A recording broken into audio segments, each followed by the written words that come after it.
자, 그렇다면 경매로는 더 매력적이죠. 안녕하세요, 고종훈입니다. 오늘은 지식산업센터 그리고 경매 이야기 같이 해보도록 하겠습니다. 지식산업센터가 뭐야? 라고 하시는 분들이 있으실 거예요. 줄여서 지산이라고 이야기하는데 우리가 고속도로나 서울 외곽 지역을 지나다 보면 많이 보셨을 겁니다. 기존 오피스를 대처할 수 있는 공간으로 저렴한 임대료와 도심의 공업지역을 개발해서 사용하는 공간인데요. 큰 건물에 다양한 회사들이 들어와서 장사나 사업을 하는 거죠. 주택과는 다르게 보유수와는 상관없고 세금이 중과되지 않고 또 전매 제한도 없어서 분양가의 80%까지 대출이 가능했습니다. 투자를 하는 투자자 입장에서는 정말 매력적이지 않나요? 내가 가지고 있는 주택 수와도 상관이 없고 세금이 또 중과되지도 않고 또 전매 제한도 없기 때문에 더군다나 작은 돈, 소액으로도 투자가 가능한 게 지산이었습니다. 자, 그렇다면 경매로는 더 매력적이죠. 이걸 더 싸게 살 수 있다. 정말 매력적이고 월급의 현금 흐름, 사람들이 또 좋아하는 것들이죠. 저는 투자에서도 유행이라는 게 있고 트렌드라는 게 존재한다고 생각을 합니다.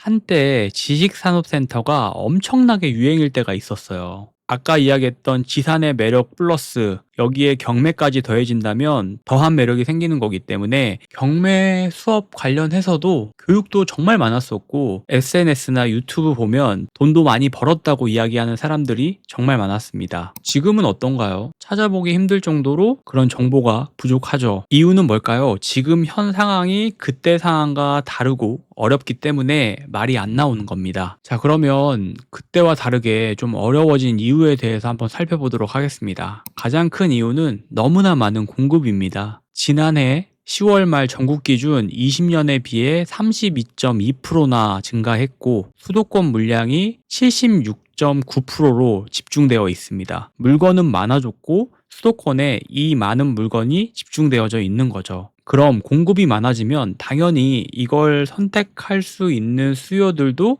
선택권이 늘어나는 겁니다. 더 좋은 건물, 더 새롭게 만들어진 건물에 들어가서 사업을 하고 싶은 거죠. 하지만 이 사업을 하고 싶은 사람들이 굉장히 많이 줄었습니다. 불안한 내수 심리도 있고 현재는 자영업을 뭔가 도전하기에는 적절치 않은 시기라고 많은 분들이 생각을 하기 때문에 상가나 지상 같은 경우는 비어있는 공실이 굉장히 많은 거죠. 그럼 사용자가 아닌 투자자 입장으로 다시 돌아와 볼게요. 수익형 부동산을 사는 사람들은 대출을 갚지 않습니다. 이 대출을 갚지 않고 월세를 받고 이 월세의 일부를 이자를 내고 나머지를 수익화를 시키는 구조입니다. 하지만 가장 큰 리스크가 있죠. 월세가 안 들어온다면 이 계산은 꼬일 수밖에 없어요. 계속 관리비가 나가고 이자만 나가겠죠. 지상 같은 경우는 관리비가 굉장히 비싼 편입니다. 일반 오피스텔에 비해서 굉장히 비싸고 주차장, 청소시설 이런 데 쓰이는 관리비가 많아요. 여기에 대출을 무리하게 많이 받아서 진행을 했다면 내야 하는 이자도 많은데 월세가 들어오지 않고 이 공간을 사용하지 않는 공실이 된다면 이건 굉장히 큰 리스크가 될 수가 있겠죠. 자, 그리고 또 악재가 겹쳐집니다. 고금리로 인해서 내야 하는 이자가 높아지고 많아지는 겁니다. 일단 급한 불을 꺼야 되기 때문에 내가 생각하는 월세보다 더 낮은 월세로 세입자를 둔다고 해도 세금이나 이런 것들을 제외하면 배보다 배꼽이 더 큰 상황이 온 겁니다. 그럼 많은 분들은 이걸 팔아버려야겠다라고 생각을 하십니다. 현 상황에서는 파는 것도 쉽지가 않습니다. 우리가 아까 얘기했던 분양가의 70에서 80%까지 해줬던 대출이 20에서 50%까지 줄었습니다. 이제는 사겠다는 사람도 없는 거죠. 대출이 되지 않으니까요. 그럼 아무리 싸게 경매로 사면 뭐 하나요? 사겠다는 사람도 없고 빌려 쓰겠다는 사람도 없습니다. 그래서 그 경매로 샀던 지산을 누가 경매당한 건물을 또 경매를 당해 라고 생각했던 그 이야기의 주인공이 될 수가 있습니다. 경제는 그리고 부동산 같은 경우는 사이클이 있고 분명 다시 지산의 시대도 올 겁니다. 하지만 무리해서 한 투자, 기준과 원칙이 없는 유행만 따라가는 투자는 버틸 수가 없고 다시 사이클이 온다고 해도 올라탈 수 없을 거예요. 수익형 부동산은 정말 조심해야 하고 난이도가 있습니다. 그래서 항상 이야기하는 게 일단 부동산 투자가 처음이고 특히나 경매가 처음이라면 주거용 물건을 몇 개를 해보고 수익형 그냥 부동산으로 넘어가라고 이야기를 합니다. 모든 일에는 순서가 있고 그 순서에서 오는 경험과 지식이 반드시 있기 때문에 달콤한 말들에 넘어가지 마시고 나한테 맞는 순서는 뭘까 한번 고민을 해보시면 좋을 것 같습니다. 제 주변에서도 너무 힘든 분들이 많아요. 상가나 지산을 투자를 해서 이 공실이라는 게 생각보다 굉장히 길기 때문에 버티는 걸 힘들어 하시는 분들도 많습니다. 그래서 오늘은 지산 관련해서 이야기해봤고 또 경매 관련해서도 같이 이야기해봤습니다. 오늘도 영상 봐주셔서 감사하고 다음에 또 좋은 영상으로 돌아오도록 하겠습니다. 감사합니다.